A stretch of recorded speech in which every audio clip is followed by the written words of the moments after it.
fadliga ay leedahay maalinta yawmul carafaa. haddaba maxay tahay maalinta yawmul carafaa? maxay inooga baahan yahay inaan ku dadaalno oo aan joogteyno oo aan laasimno?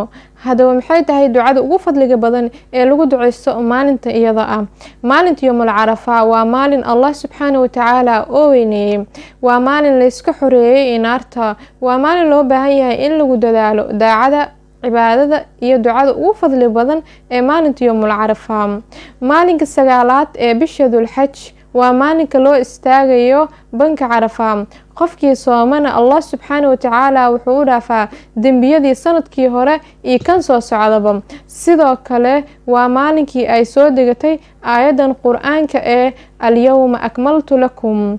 haddii ay tahay habeenka laylatul qadriga mid aan la garanaynin oo qarsoon oo lagaaga baahan yahay inaad sameyso baadigoob. haddaba ogow walaalkayga qaaliga ahoo amba walaashayda qaaliga ahoo, maalinta yawmul carafaa waa la garanayaa maalinta ay ku asteysan tahay, kaagama baahno baadigoob.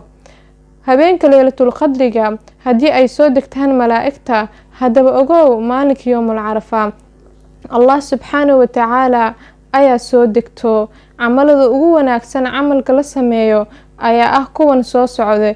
ku dadaal inta aad awoodid, badi akhrinta qur-aanka, badi taxmiida, tahliisha, istighfaarta, saliga nabiga ah.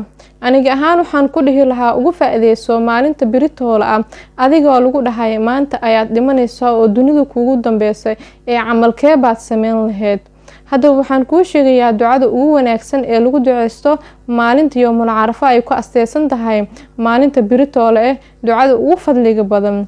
ku duceyso ducadan: laa ilaaha ila allahu waxdahu laa shariika lah, lahu lmulku walahu alxamdu wahuwa calaa kulli shayin qadiir.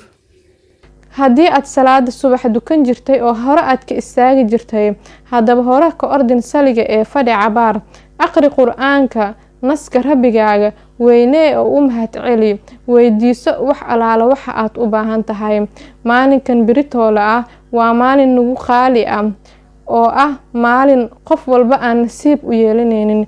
imise qof ayaa jirto oo sanadkii hore joogtay aan sanadkan joogin. haddaba adiga waxaa tahay qof nasiib badan ee ugu faa'iideyso maalintan biritoola ah. seexo waqti hore si aad u soo kacdo salaada subax. ha iloowin adkaaru sabaax iyo adkaarul masaa. soo toos waqti hore, duko laba rakacadood ee ka horeysa salaada subax, la kaalay istighfaar iyo ducooyin fara badan iyo dambi dhaaf weydiiso Allah subxaanahu wa tacaala si aad ugu mid noqoto min almustakfiriina fi lasxaar. Allah subxaanahu wa tacaala maalintaas wuu soo deganayaa. waa maalintii diinta la dhammaystiray. alyawma akmaltu lakum diinakum. haddaba walaashayda qaaliga ahoo amba walaalkayga qaaliga ahoo, maalintan biritoola ah ka faa'iideyso. waa fursad dahabi ah, qof walbana nasiib uma helo. ugu faa'iideyso maalinta biritoola ah adigoo lagu dhahay maanta ayaa dunida kugu dambeyso. haddaba camalkee ayaad sameyn lahayd? camaladaada kuwa ugu fadliga badan. maalinta biritoola ah Allah subxaanahu wa tacaala wuu soo deganayaa, waana maalinka ugu kheyr badan maalmaha.